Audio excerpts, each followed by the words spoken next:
E aí pessoal, beleza? Meu nome é Inas Ferraz, eu sou estudante de odontologia e eu estou na metade do meu curso, né? E eu espero, com o meu conhecimento, sanar várias dúvidas que vocês tenham em relação a certos conteúdos que nós vemos na faculdade.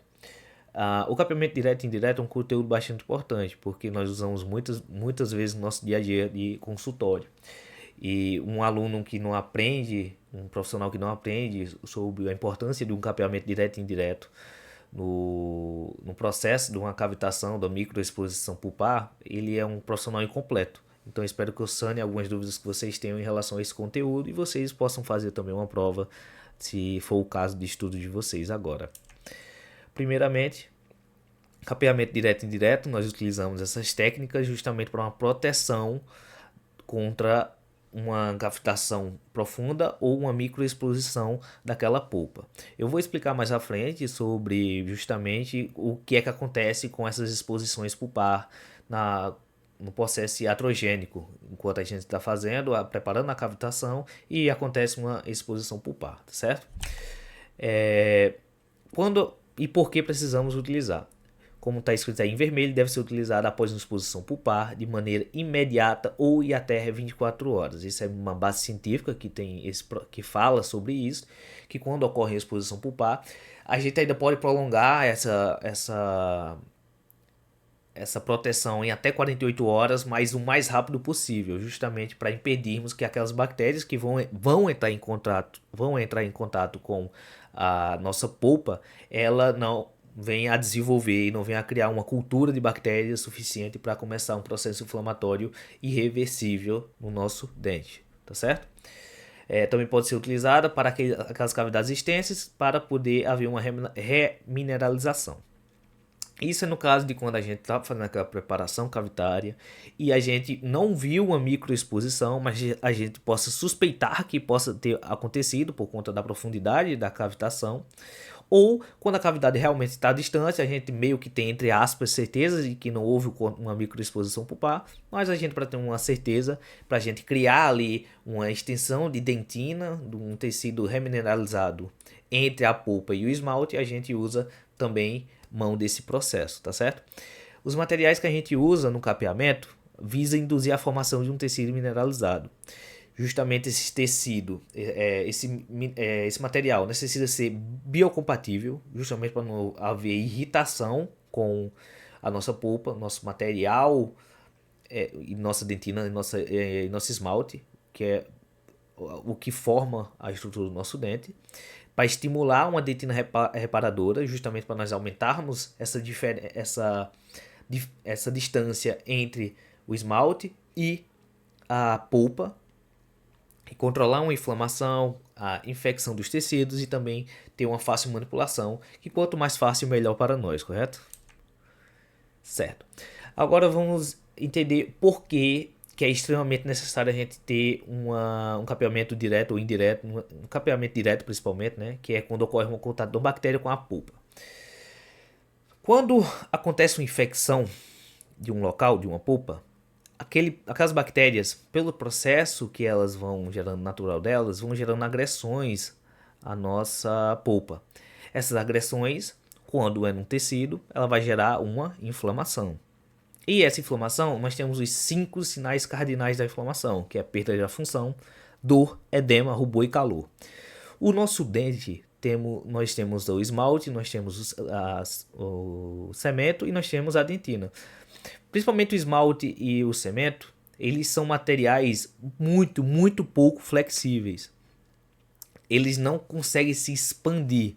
Ou seja, em um processo inflamatório onde ocorre o edema, aquele ambiente vai ficar extremamente apertado, fazendo com que as arteríolas, as vênulas, os capilares que estejam naquela região vão ficar comprimidos, e com essa compressão vai impedir a chegada de nutrientes, de oxigênio para aquele grupo de células que está nessa região do edema, e também vai impedir a saída de produtos de células daquele local e de bactérias daquele local, fazendo com que aquele local esteja com um pH bastante baixo, fazendo com que aquele local não receba o suprimento e fazendo também com que aquele local perca sua função, ocorrendo uma necrose naquela polpa. Lembrando, a necrose não acontece em toda a extensão da polpa, ela acontece em ciclos. Primeiramente acontece uma infecção. Nessa infecção vai ter uma agressão, depois uma inflamação, uma necrose e depois vai infectar a próxima camada. E assim vai ao longo do tempo, justamente até chegar lá no ápice apical do nosso dente, nossa raiz. E aí começar outros processos, como um abscesso, um processo de periodontite e várias coisas ao longo do nosso processo de estudo, que é um conteúdo que eu quero trazer também, que é sobre as pulpites irreversíveis, pulpites reversíveis, também sobre o processo de periodontite apical, uma agruda, uma crônica, um abscesso agrudo, um abscesso crônico, que vai ser um conteúdo bastante legal, que eu gosto bastante de falar sobre, que eu vou trazer nos próximos vídeos. E que tem uma conectividade muito grande em relação com essa bactéria e polpa. Só que nesse caso, quando eu estou falando em relação a quando a gente está fazendo preparo cavitário, então quer dizer que é algo iatrogênico, é algo que a gente, dentista, está fazendo no paciente. Não uma situação em que o paciente nunca cuidou daquela cárie, ou houve uma pancada e houve uma exposição pulpar ao ambiente ou à cavidade bucária. Essas são coisas diferentes, correto? E ok. O capeamento direto é quando ocorre a exposição pulpar. Quando ocorre a exposição pulpar, vai acontecer todo esse processo que eu falei para vocês. Então, quando a gente está no consultório que faz essa microexposição pulpar, nós temos alguns materiais que a gente vai levar à mão para poder fazer todo aquele tratamento. Nós utilizamos os forramentos. Temos o hidróxido de cálcio PA e o cimento de hidróxido de cálcio. Eu vou explicar depois esses materiais nos próximos slides. E temos a base cavitária, que é o óxido de zinco e eugenol, que é o ZOE. Nós utilizamos, no meu caso, por exemplo, o óxido de zinco e eugenol justamente por um processo mais temporário, porque no futuro esse paciente vai voltar para ser reavaliado. O capeamento direto é para cavidades profundas, que não há contato com a polpa, mas claramente está muito perto da polpa. Então a gente quer ganhar um pouco de dentina para justamente poder fazer aquela restauração, como por exemplo com resina composta. Mas nós não utilizamos o cimento de hidróxido de cálcio PA. Justamente porque o hidróxido de cálcio PA é muito utilizado, principalmente para cauterização, para uma desinfecção rápida, mas ela é bastante tóxica para o cimento de hidróxido de cálcio é bastante tóxico para células, e por isso que não pode ser usado a rodo nesse sentido em células de tecido. Primeiro forramento, né, o hidróxido de cálcio PA e o cimento de hidróxido de cálcio. O hidróxido de cálcio PA ele gera uma cauterização química para aquele local, para aquela polpa. Ela também vai esses materiais vão gerar uma proteção à polpa, vão estimular a formação de dentina mineralizada, você vai ganhar um pouco mais de dentina naquela região. Em cavidades profundas ela é geralmente utilizada, e ela é utilizada em cavidades profundas e tem um processo bactericida e ou bacteriostática, dependendo da marca e do material que você comprar. Isso é bastante importante justamente para aquela ideia de que eu estou ganhando dentina mineralizada e estou matando aquelas bactérias que vão cair, vão entrar em contato com minha polpa, justamente para não dar tempo daquelas bactérias se proliferarem, tá certo? Já a base cavitária, nós temos o óxido de zinco e eugenol e cimento de ionômero de vidro. Eles são materiais restauradores provisórios e permanentes. O óxido de zinco e eugenol pode ser utilizado de maneira provisória e permanente, e o cimento de ionômero de vidro geralmente já é mais utilizado de uma maneira mais permanente.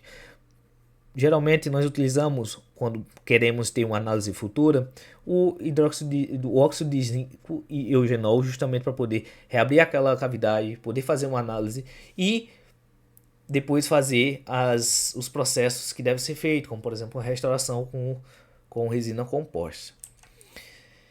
Então, depois de fazer todo esse processo, vamos lá. Primeiramente, o processo de passo a passo, material, como você vai preparar o material, isso tudo eu vou deixar na descrição com um vídeo de um doutor fazendo esse passo a passo, explicando em um dente, o material que ele utiliza e como ele faz aquele preparo. É um vídeo muito bom, um vídeo que eu utilizei bastante na faculdade, me fez memorizar esse passo a passo e como ele me ajudou bastante, eu espero que ele ajude vocês também. Então vou deixar aí na descrição.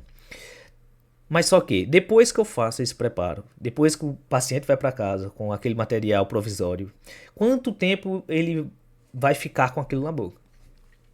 Alguns artigos científicos que eu li, eles recomendam que fique em torno de 45 dias até 6 meses com aquela aquele composto dentro daquele dente, justamente para quando você fizer a reabertura da cavidade, você fazer uma avaliação do tanto de dentina que ganhou, fazer a reavaliação para ver se realmente não teve proliferação bacteriana, porque senão aí vai ter um processo inflamatório agudo ou crônico e pode gerar um abscesso, um cisto, um granuloma, que é, como eu falei, é um conteúdo que eu gosto bastante de estudar e eu vou trazer para vocês no futuro uma aula barra resumo bem legal.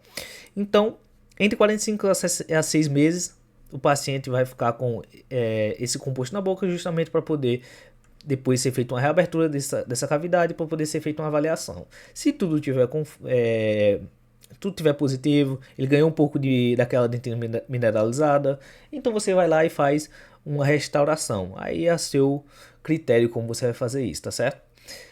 Beleza, pessoal. A referência vai estar na descrição dos artigos que eu li, dos sites que eu revisei. O vídeo do doutor, vou também deixar na descrição dele fazendo. É um vídeo de 2 minutos dele fazendo, usando quais materiais ele usa e como ele prepara a cavidade. É um vídeo muito legal, um vídeo muito rápido. Eu não vou colocar também aqui na tela esse vídeo, justamente porque para dar uma visibilidade também para ele, né? Que é um vídeo que já é bastante antigozinho aqui no YouTube, mas é um vídeo também muito bom. Então eu espero que vocês tenham gostado. É meu primeiro vídeo, então eu posso ter engasgado em algumas coisas, eu posso ter errado em alguma forma de comunicar com vocês, mas é algo que eu quero começar a fazer, esse tipo de conteúdo ensinando, conteúdo revisando, e porque isso me ajuda a relembrar e isso me ajuda também a estudar, tá certo? Então, muito obrigado e esperem os próximos vídeos.